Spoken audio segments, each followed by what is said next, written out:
오늘 우리에게 주신 하나님의 말씀은 누가복음 10장 1절에서 2절 말씀입니다. 그 후에 주께서 따로 70인을 세우사 친히 가시려는 각 동네와 각 지역으로 둘씩 앞서 보내시며 이르시되 추수할 것은 많되 일꾼이 적으니 그러므로 추수하는 주인에게 청하여 추수할 일꾼들을 보내주소서 하라.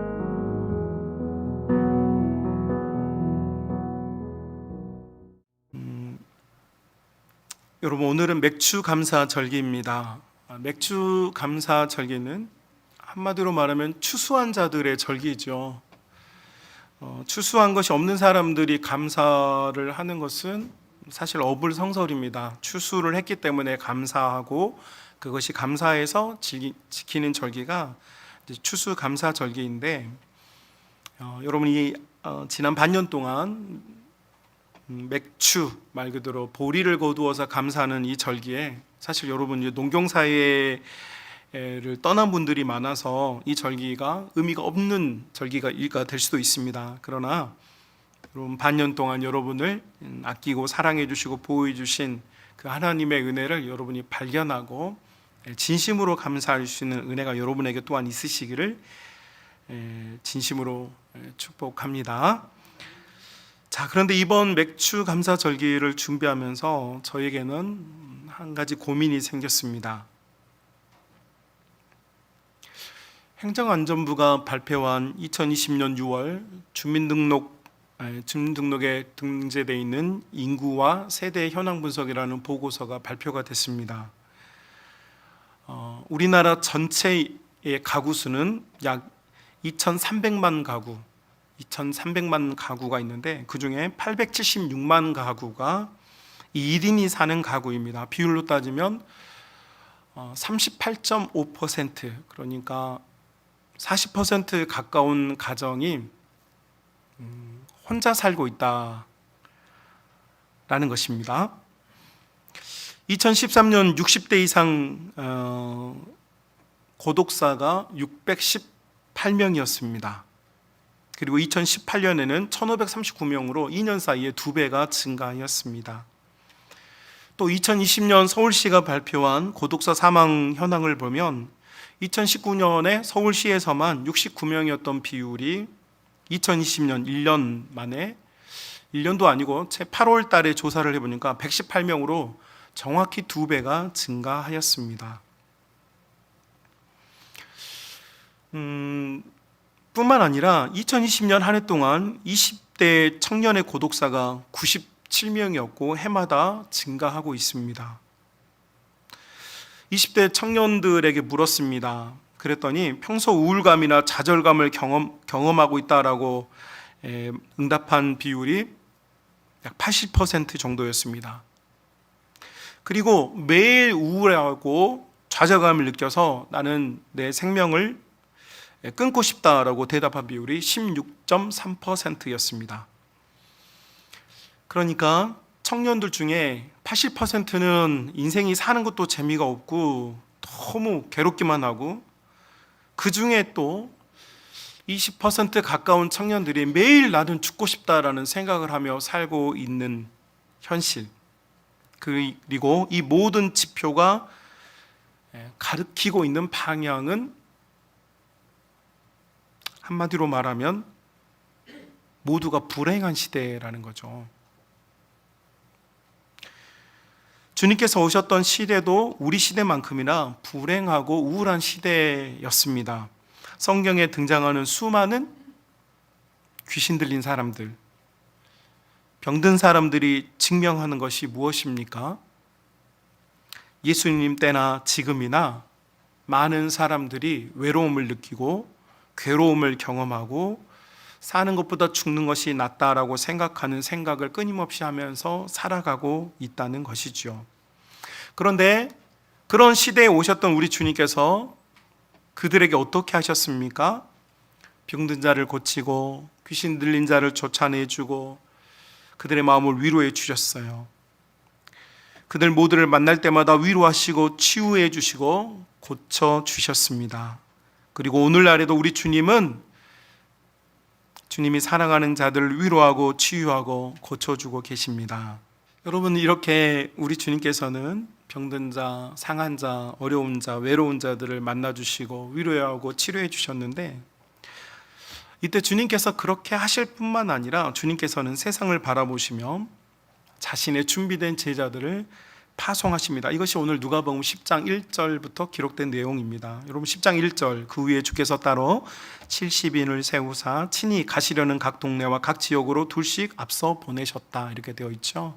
그래서 주님께서 70인 전도대, 소위 우리가 그렇게 말하는 70명의 제자들을 2명씩 짝지어서 그들을 예수님의 앞서서 보내었습니다. 그리고 주님께서 보내신 제자들, 주님께 보냄을 받은 제자들에게 너희가 어느 곳에 가든 이 두 가지를 꼭 기억했으면 좋겠다 라고 말씀하신 내용이 10장 2절에 나옵니다. 너희가 어느 곳에 가든 어느 마을에 가든 누구를 만나든 이 두 가지를 항상 기억해라. 첫 번째, 10장 2절 이르시되 추수할 것은 어떻습니까? 추수할 것은 많다, 이렇게 주님이 말씀하십니다. 추수할 것이 많다. 주님의 시대이던 또 시간이 지난 지금의 시대이건, 여러분, 우리가 보기에 우리는 다 교회 다니는 사람들이어서 우리가 만나는 가까운 사람들이 다 교회 다니다 보니 여러분, 이 세상이 완전히 복음화된 것처럼 보입니다만 실제로 그렇지 않다는 통계들이 우리에게 증명해 보입니다. 우리나라는 한때는 전 국민의 25%가 기독교인이었으나 현재는 18%만이 기독교인인데, 그 중에는 신천지 하나님의 교회와 같은 사이비 기독교를 표방하지만 복음적이지 않은 교회들까지 다 내포되어 있는 수치입니다. 뿐만 아니라 학원 복음화 협의회 보고에 따르면 현재 복음화율, 30대의 복음화율은 약 3% 정도. 여러분, 우리 자녀 세대 초등학교를 다니고 있는 아이들의 복음화율은 2% 정도. 그리고 유치원을 다니고 있는 아이들, 유치부, 교회 소위 유치부, 유아부에 소속된 아이들의 복음화율은 1%가 채 되지 않습니다. 그러니까 지금 우리는 추수할 것이 정말 많은 시대에 살고 있는 것이죠. 주님께서도 제자들에게 추수할 것이 많다. 여러분, 왜 이거를 예수님께서 파송하시면서 이 말씀을 하셨을까요?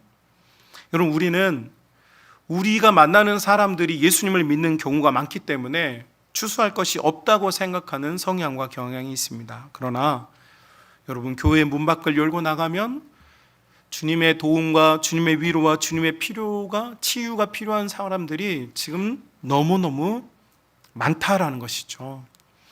그리고 두 번째, 예수님께서 하셨던 꼭 이걸 기억해라라고 하셨던 것이 2장 2절 하반절로 이렇게 되어 있습니다. 추수할 것은 많지만 문제는 일꾼은 적어서 그러므로 추수하는 주인에게 청하여 추수할 일꾼들을 보내주소서, 이렇게 하라고 했어요. 그러니까 예수님께서 파송하는 제자들에게 뭐라고 말씀하신 거냐면 추수할 일꾼을 보내달라고 요청하라는 것이죠. 이게 무슨 이야기일까요? 여러분, 교회는 사람들이 모이는 곳입니다. 모여요. 그래서 서로 위로하고 치유하고 행복해지는 공동체가 교회 공동체입니다. 그런데 문제는 예배당에 모이는 사람들이 중요한 게 아니라 파송을 받은 우리가 세상으로 나아가 주님의 복음을 증거해야 되는 사람들의 마음속에는 뭐가 있어야 되냐면, 나 말고 나를 포함한 더 많은 하나님의 성도가 아닌 군사를 보내주십시오 라고 하는 요청을 하라는 것이죠.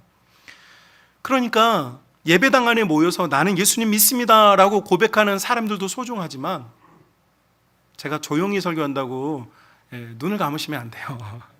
저를 보셔야죠. 현장에 나아가서 우리의 삶에서 주님의 복음을 증거할 일꾼들이, 소위 말해서 하나님께 부름받은 군사들이 필요하다는 것이죠. 그리고 그 군사들을 요청하라고 파송받은 제자들에게 예수님께서 말씀하셨어요. 코로나19로 어지러워지고 어려워진 세상에서 사람들은 기독교를 싸잡아서 비난하고 있습니다. 그래서 기독교라고 하면 지금 치를 떨고 무시하려고 하고 겁박하려고 하고, 여러분, 아주 손살에 치는 것이 현재 기독교의 현실입니다. 그러나 여러분, 사랑을 거부하는 사람은 없습니다. 어떤 사람이 위로와 사랑을 받는데 당신은 기독교인이요? 이렇게 묻지 않아요. 당신 불교요? 당신 모슬렘에서 이렇게 하는 거요? 라고 묻지 않습니다. 사랑을 거부하는 사람은 없습니다.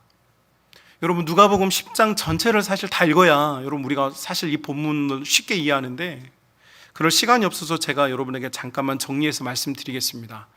여러분 예수님께서 70인 전도들을 파송하십니다. 보내시면서 추수할 것이 많다. 그리고 예배당 안에 모여있는 교인들 말고 밖에서 복음을 전할 군사를 보내달라고 계속해서 요청해라. 예수님이 이게 말씀하셨어요. 그리고 나서 제자들이 나가서 정말로 복음 전도를 해보니까 안 될 줄 알았어요.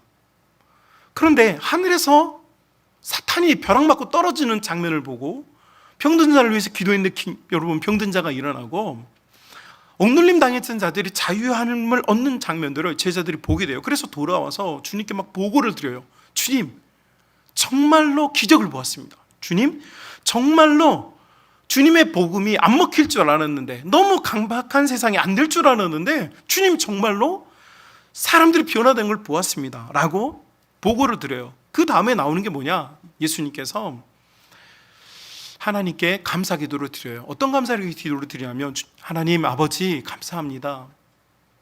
이 세상에 다 암흑인 것 같은데도 우리의 기도, 나의 기도를 들으셔서 하나님 자녀들을 불러내셔서 감사합니다 라고 감사의 기도를 드려요.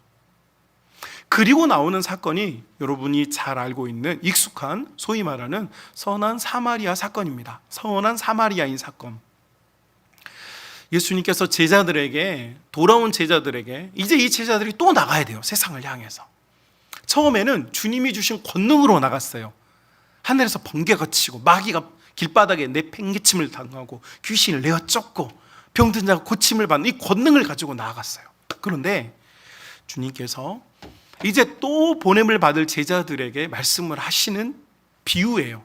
물론 바리새인들이 찾아와서 예수님에게 시비를 걸었지만 여러분 예수님의 모든 설교는요 제자들을 향하지 제자들이 아닌 자들을 향해서 예수님 설교를 하지 않으세요. 왜냐하면 아무 쓸모가 없기 때문이에요.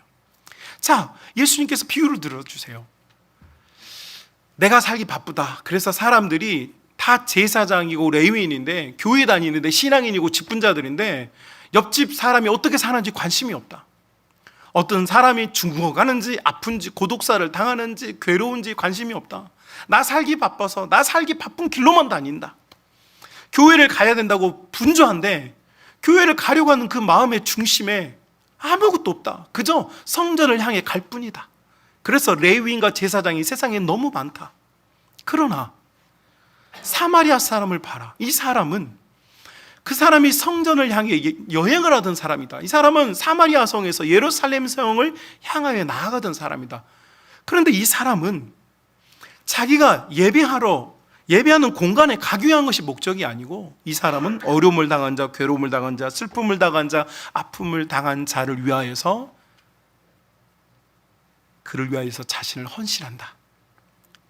이것을 우리는 포괄적으로 사랑이라고 말하죠. 그래서 예수님께서 제자들에게 무슨 말씀을 하시는 거냐면 누가 착하냐에 대한 이야기가 아니에요. 그리고 성경 어디에도요 선한 사마리아 이런 단어는 없습니다. 누가 그 사람의 고통당하는 사람의 이웃이냐고 주님이 묻죠. 누가 그들의 이웃이냐? 외로운 자, 낙심당한 자, 어려운 자, 괴로운 자. 이 코로나 시국에 취업이 되지 않고 진로가 막막하고 청년들이 고독사를 당하고 참 외람된 말씀이지만 부군을 여의고 자녀들 외지에 떠나서 홀로 거처하시는 우리 어머니들, 아침에 자고 일어났는데 아무도 없는 그 외로움,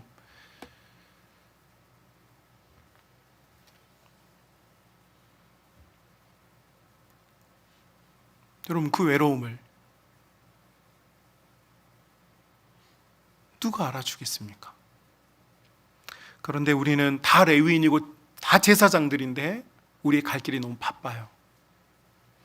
주님은 제자들에게 우리가 지금 또 세상을 향해 나가야 되는데 너희가 나아가야 될 그 마음이 있는데 그게 뭐냐면 바로 사랑의 마음이라는 거죠. 사랑의 마음.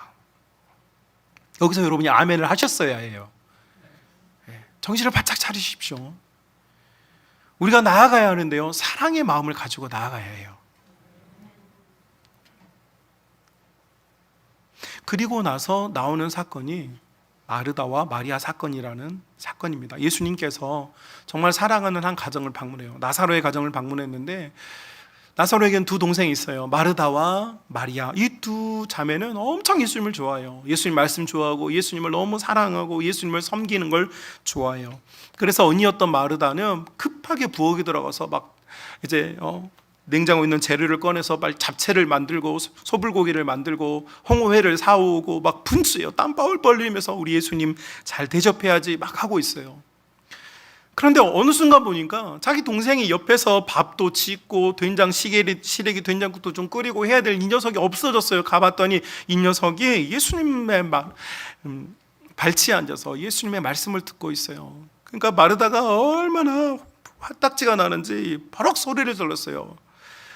마리아에게 소리를 지른 게 아니고 예수님께 소리를 질러요. 뭐라고 지르냐면, 예수님! 저 철딱선이 없는 마리아가 지금 이렇게 예수님 접대하려고 식사 대접하고 있는데 저 철딱선이 없는 것이 저렇게 지금 앉아 있으니까 마리아한테 빨리 부엌에 가서 빨리 식사 준비하라고 말 좀 해주십시오 라고 마르다가 요청해요. 그때 예수님께서 무엇라고 말씀하십니까? 여러분, 우리가 여기서 헷갈리면 안 됩니다. 마르다의 헌신이 잘못된 거 아닙니다. 예수님께서는 마르다의 헌신도 마리아의 사랑도 다 중요하다. 모두 다 중요하다. 그런데 마리아는 자기가 지금 하고 싶은 걸 했다. 식사 준비를 해서 예수님을 섬기는 것도 좋은 일이지만 마리아는 자기가 하고 싶은 걸 했어. 뭘 했어요? 예수님의 말씀을 듣는 것을 선택했어요. 그래서 예수님은 마르다에게, 야, 너도 있잖아, 굳이 그 소불고기하고 잡채하고 막 안 그래도 돼. 우리 같이 말씀 나누고 이따가 짜장면 하나 시켜 먹자. 예수님 이렇게 말씀하시는 거예요. 무슨 얘기입니까?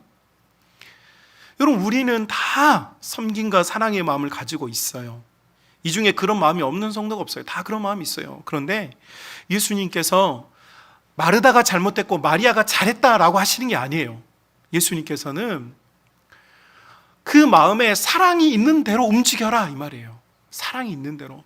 마르다야, 네가 혹시 나의 식사 준비를 하느라고 그것을 사랑을 담았고 있다면 마르다는요, 마리아가 없어도 상관이 없어요. 그렇지 않아요? 왜요?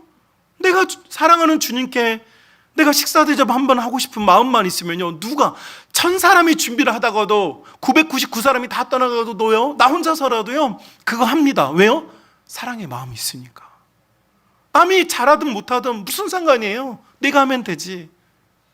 그런데 지금 마르다의 마음에 결핍이 생겼는데, 어떤 결핍입니까?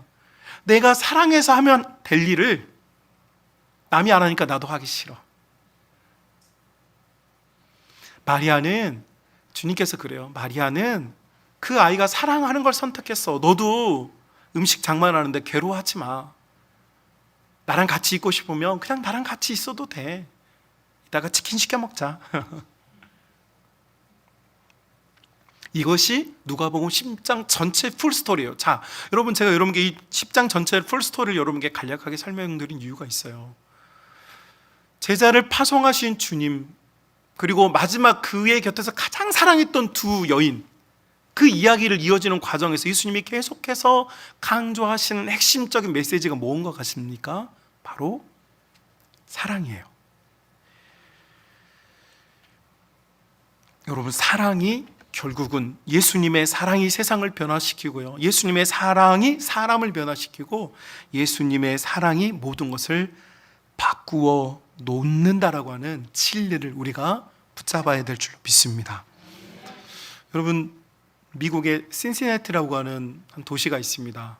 그렇게 여러분 잘 알려지지 않은 도시였고, 이 도시는 원래 범죄율이 굉장히 높은 도시였어요. 그런데 한 교회, 정말 작은 한 교회가 정말 이 영혼들을 구원해 보려고 전도제를 들고 막 나가서, 길거리에 나가서 예수님 믿으세요 라고 막 이렇게 해요. 그리고 오늘날에도 많은 교회들이 전도지를 만들죠. 그리고 전도지에 보면 우리 목사님, 잘생긴 목사님 사진 딱 박아가지고 거기에 우리 목사님이 학력이 얼마나 좋은지, 유학을 어디까지 다녀왔는지 막 이런 정보를 다 실어요.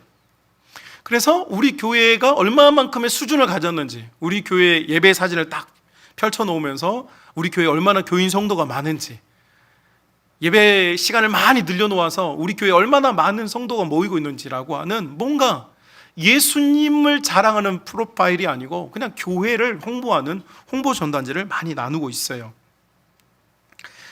자, 그래서 이 교회도 그렇게 했어요. 여러분, 이 이야기는 사실 한 30년 전에 있었던 30년 전에 있었던 신시내티에서 있었던 이야기예요. 그래서 그 교회에서 이 전도지를 막 이렇게 나눠줬는데 사람들이 그 도시는 폭력적인 성향이 강하고 그래서 전도를 하다가 막 총구를 겨누고 꺼져 막 이런 욕을 들으면서 하다가 그 작은 교회에서 목사님과 성도들이 머리를 맞댔어요. 야, 우리가 전도지 들고 나갔다가 총을 맞을 뻔한 게 벌써 몇 번이야.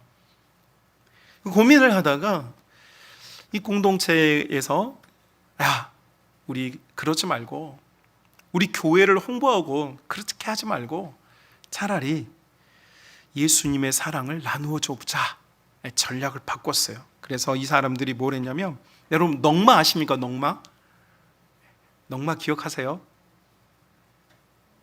넝마를 등에 지고 이 도시가 범죄가 많다 보니까 많은 오염이 있는데 그걸 다 이 작은 교회 성도들이 그걸 줍기 시작한 거예요. 쓰레기를 치우고 길거리에서 알코올 홀릭돼 가지고 이렇게 잠들어 있는 중독자들 깨워가지고 샌드위치 나눠주고 자기들이 가지고 있는 옷들 중에 서로 좀 그 사람들 좀 나누어 주고, 말 그대로 그냥 우리 어느 교회에서 나왔는데 그런 거 없이 그냥 사람들을 진심 어린 사랑으로 돕기 시작했어요.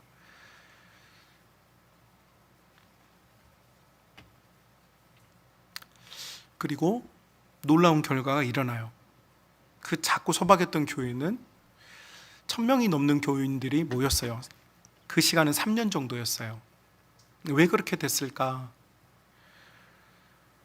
저는 여러분에게 지금 교인 수를 증가하거나 교세를 확장하려고 한다는 그런 여러분 우민한 일에 대한 이야기를 하는 게 아니에요. 세상은 지금 너무 외로워요. 사람들은 너무 괴로워요. 다 웃고 있는 것 같은데 웃고 있는 게 아니에요. 여러분, 요즘 세상 사람들이 굉장히 무력이 많아요. 물질의 욕심이 되게 많죠. 뭐 교인들 중에도 무력이 있으신 분들이 있는데, 여러분 그 욕심이 있는 사람들이 왜 이렇게 될까요? 그리고 점점 더 돈에 집착하지 않습니까? 우리 한국 사회가 코로나 겪으면서 더 부동산 가격이 폭등하고 사람들이 막 돈을 막 끌어모으려고 해요. 왜 그럴까요? 그들의 내면이 허전하기 때문이에요. 여러분, 우리는 예수님으로 충만해 있기 때문에 허전하지 않으시죠? 여기서 여러분이 사실 아멘을 크게 하셨어야 돼요. 네. 여러분, 우리는 예수님 때문에 마음이 충만해서 허전하지 않으시죠? 그래서 무력이 없으시죠? 예. 자, 그런데 세상 사람들은, 예수님 밖에 있는 사람들은 허전해요. 뭘 해도 허전해요. 그래서 자꾸만 진정한 행복을 찾아서 뭔가를 자꾸 채우려고 해요. 제가 뭐 TV를 자주 보지는 않습니다만 우연하게 식사하던 도중에 어떤 장면을 보게 됐어요. 어떤 연예인이 나오는데 이 사람 집에 갔더니 거실부터 뭐 로비 이렇게 해가지고 구두가 500켤레. 와, 구두가 500켤레. 야, 사람들이 야, 이 사람 부자구나, 이 사람 뭐 이렇게 구두를 모으는 취미가 있구나, 이렇게 이제 이야기를 하는데 이 연예인과 상담 심리학자가 만났어요. 그 대담하는 장면을 제가 이제 보게 된 건데, 결국 계속 상담을 하다 보니까 무슨 얘기가 나오냐면 이 연예인이 그렇게 구두를 500켤레나 모은 것은 왜 그랬냐면 공포와 허전함이 있어서 그런 거예요. 여러분, 자기가 행복한 사람은요 그런 게 뭔가에 집착하지 않아요. 그런데 행복이 없어요. 그러니까 뭔가로 자꾸 채우려고 해요. 그래서 왜 이렇게 구두를 모으기 시작했나, 그 원인을 찾아보니까 이 사람이 처음 인기를 얻었는데 어떤 팬이 구두를 선물했다는 거예요. 그러니까 이 사람은 여러분 연예인들이 공포스럽게 생각하는 게 자기 인기가 사라지고 사람들을 자기를 이제 몰라보기 시작할 때 이게 두렵다고 그래요. 그런데 이 연예인도 마찬가지인 거예요. 처음 자기가 구두를 선물로 받았는데 자기가 인기가 시들해지고 자기를 몰라봐주는 사람들이 늘어나니까 자꾸 구두를 사서 모아요. 그러니까 구두는 뭐냐면 한마디로 말하면 팬심이죠. 사람들이 나를 좋아해주고 있다라고 하는 그 마음으로 자기의 집안을 다 구두로 채우고 있는 거죠. 왜 그럴까요? 자기 내면 안에 행복이 없어서 그 팬을 대신하는 구두로 자기 주변을 감싸놔요.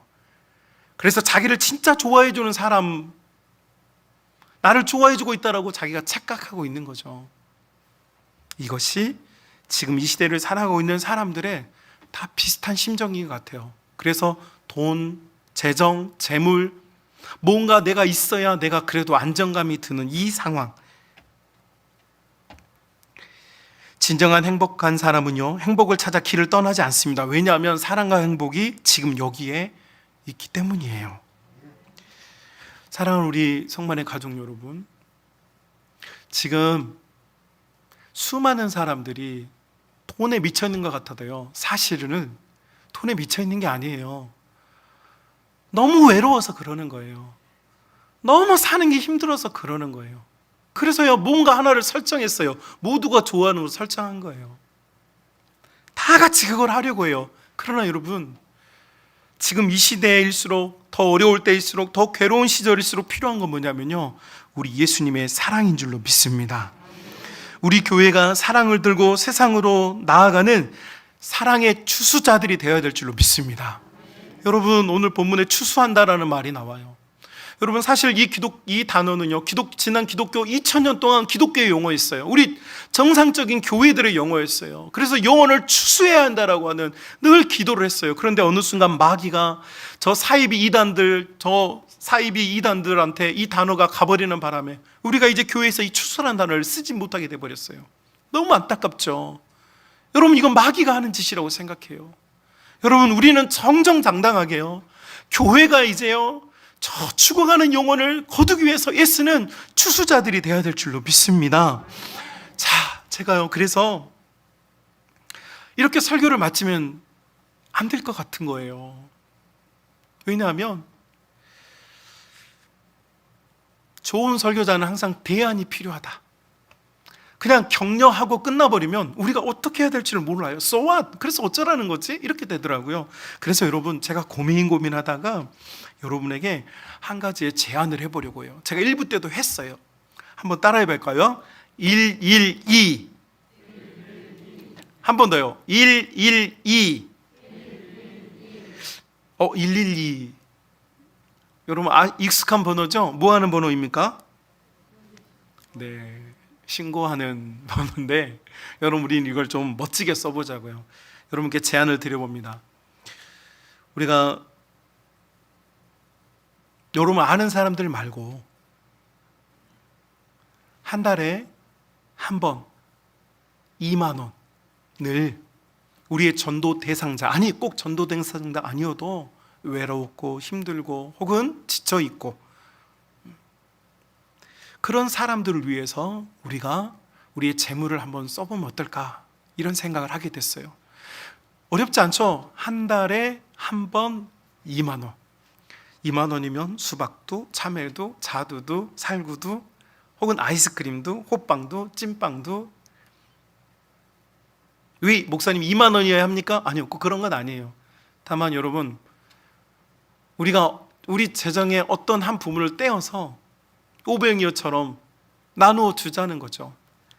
그래서 여러분, 옆집 아파트 누가 사는지도 모르고 위아랫집 서로 싸우고 층간소음 때문에 괴로워하며 사는 사람들, 아랫집에 찾아가고 윗집에도 찾아가고 옆집에도 좀 찾아가서 인사하고, 여러분 레위인들과 제사장들처럼 나 바빠, 나 힘들어, 나 지금 성전 가는 길이야 라고 하면서 지나가 버리는 사람들 되지 말고 사마리아인처럼 사랑을 가지고 어떻게 사는지, 어떻게 지내는지, 또 불특정 다수여도 상관없어요. 신시내티에 있었던 그 교회가 그렇게 성장을 와서 그 일을 멈추지 않고 가난한 동네에 가서 집을 수리해주고 또 지나가는 차들 더러우면 차도 세차해주면서 그 지역을 계속 섬겼더니 그 교회에 오지는 않았지만 그 사회가 밝아졌다는 거예요. 그 사회가 원래 총기를 들이밀고 서로 굉장히 의심하던 사회가, 지나가면서 한 번도 웃음을 흘리지 않던 사회가 시간이 지나니까 그 사회가 완전히 바뀌어서 지나가는 사람이 아침마다 모든 사람들이 굿모닝 하면서 지나간다는 거예요. 여러분, 꼭 우리 교회에 와야 되느냐? 그거 상관없어요, 여러분. 지금은요, 우리가 우리의 사랑을 보여줄 때고 흘려보내야 될 시기라고 저는 그렇게 생각해요. 그래서 우리 믿음의 가족 여러분,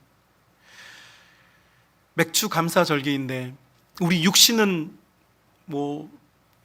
절기가 많이 바뀌었어요. 육신의 절기로는 맥주 감사 절기가 우리에게 어울리지 않아요. 그러나 우리 영적인 절기를 생각해 봅시다. 지난 6개월 혹은 지난 몇 년 동안 정말 우리는 영혼을 추수해서 우리 주님께 드린 것이 있는가?